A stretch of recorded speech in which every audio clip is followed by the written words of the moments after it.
Hi folks, Canadian Prepper here. So I want to share my thoughts on the riots that are taking place in France, what I think it means, and why I don't think anything like it would ever transpire in North America, at least not like it has over there. So let's get to it.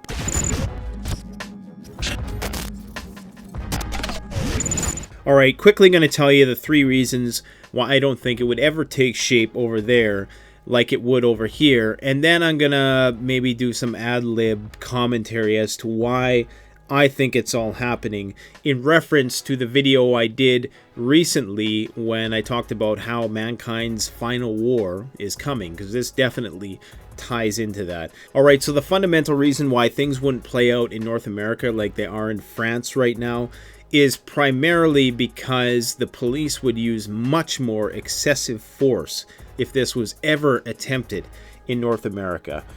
Police would be probably using live rounds by now, especially if it got to the point where people were actually combating the police. We haven't seen that really in the US for some time. Yes, protesters are doing random acts of mischief, but it's never got to the level of, you know, the Greek riots, how those usually play out with protesters actually getting into brawls with the police. You would never see something like that in the United States. Even if a protester even threw a rock at the police, they would bust out the LRADs, they would bust out the water cannons, they would use all of their little toys, and if people still kept coming after that, that's when you're going to get some really nasty Gestapo type techniques, and they're going to be able to do it there because it's not a homogenous culture like it is in France. The USA is much more divided. In the United States, I understand the police have a hard job, especially in some of the inner cities, but they are also culpable for some of the things that they do.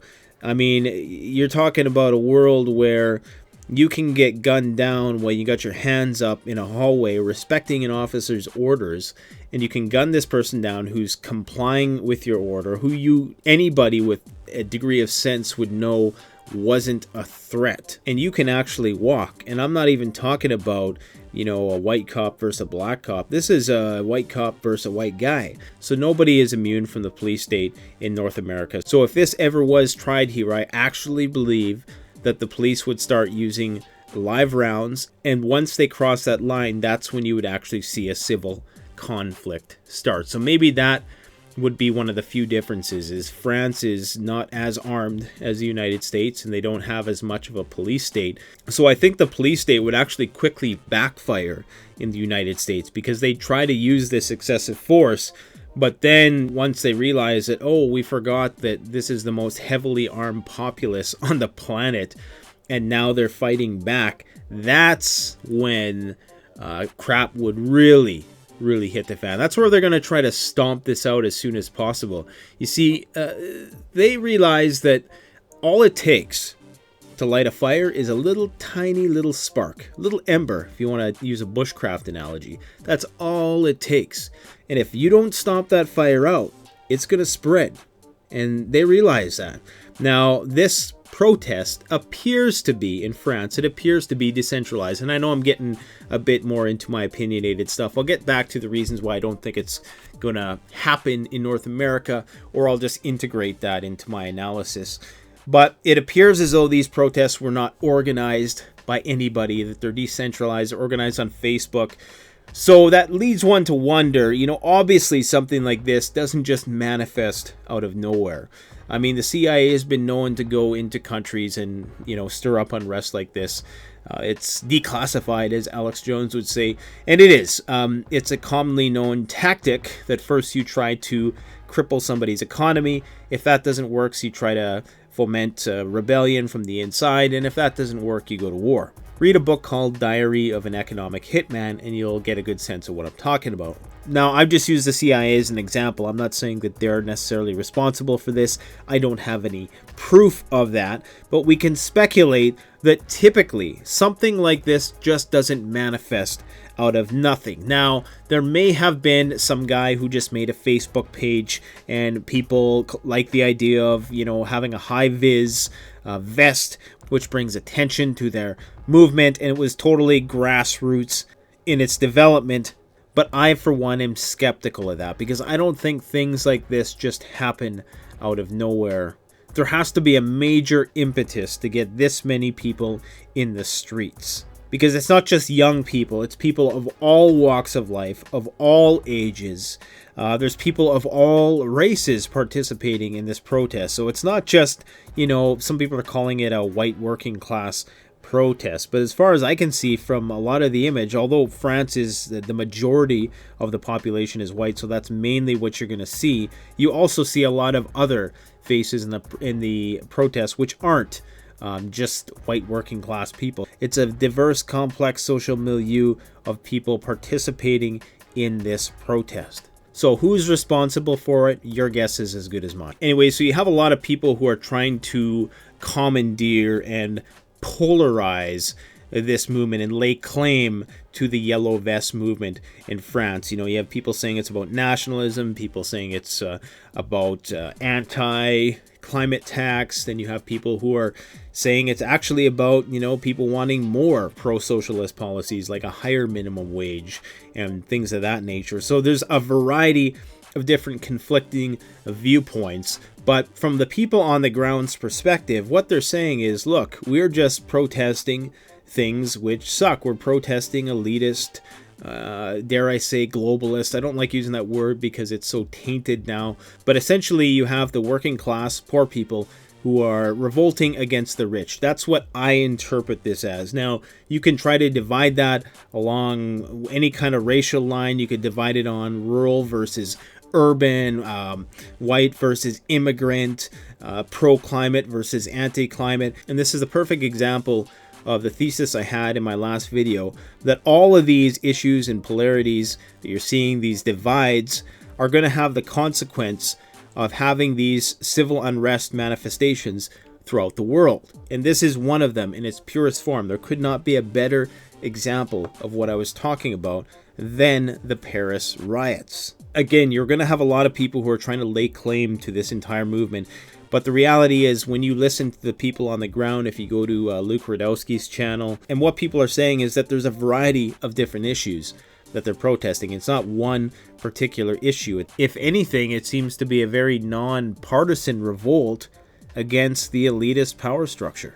Now, part of the reason why this would never happen in the United States is because people are incredibly docile there. I'm talking about Canada as well. We are complacent with our Netflix and our 7-Eleven and our shopping. We are like those frivolous people in District 1 and 2 in the movie The Hunger Games. In many cases, we are much more submissive, heterogeneous, compliant people with a diversity of opinions which are never going to align, because the whole bipartisan farce in North America plays on people being divided. So at every turn, it's all about a dead heat right to the finish. It's all about sports, football, blah, blah, blah. It's all about keeping people on one side or the other. So people are never going to unite like that. Even when people are in poverty in this society, they're still fed cheap crap to keep them compliant enough to not go out and revolt. So you can be dirt poor,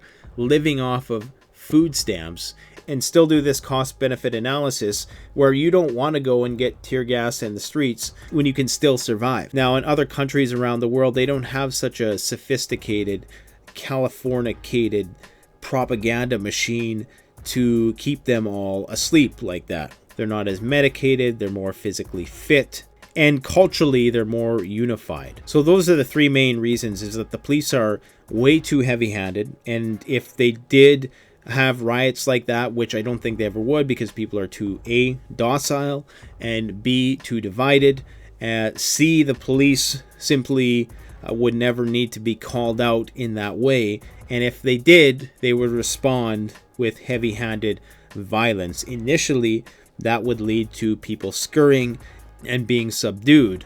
But if the bread and circuses ever ran out in the United States, that's when you would see crazy conflict. Right now, people are happy being jacked up on their high fructose corn syrup, playing their virtual reality video games, cathartically getting out all of that aggressive male energy that would probably be channeled towards the powers that be.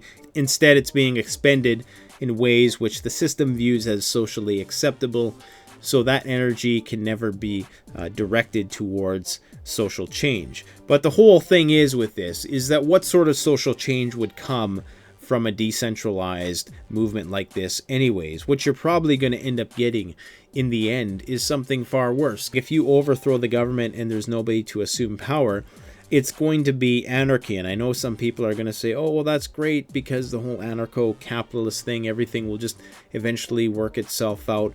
But not without a long period of a social economic calibration. That would take a long time. So that's my opinion on it. You don't have to agree with it. You don't have to come on here and get all impassioned and fired up because you disagree with me. You can leave a respectful comment as to why you disagree. I know some people really do think that this whole thing is just about immigration and nothing else.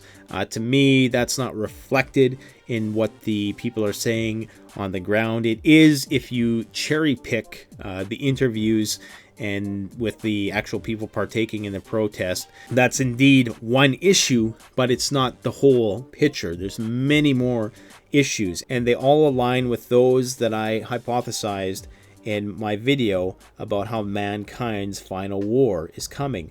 The divide between urban and rural, between rich and poor, between the sexes, between the races, between immigration, people who are pro-technology and pro-artificial intelligence versus people who aren't, people who are pro-climate versus people who are not.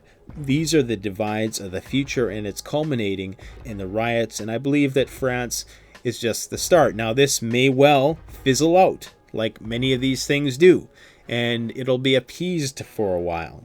But it can only go on for so long if the system fundamentally stays the same. At some point down the road, it will reach a critical mass when you're going to see upheaval that's an order of magnitude higher than we're seeing it now. Thanks for watching. Let me know what you think in the comments section. Canadian Prepper out. The best way to support this YouTube channel is to support yourself by gearing up through CanadianPreparedness.com or BugoutRoll.ca. Premium quality gear at the best possible price using the incredibly secure and easy to use Shopify platform. We offer free shipping to the United States for orders over $200 USD and free shipping to Canada over $75. So support the channel by supporting yourself.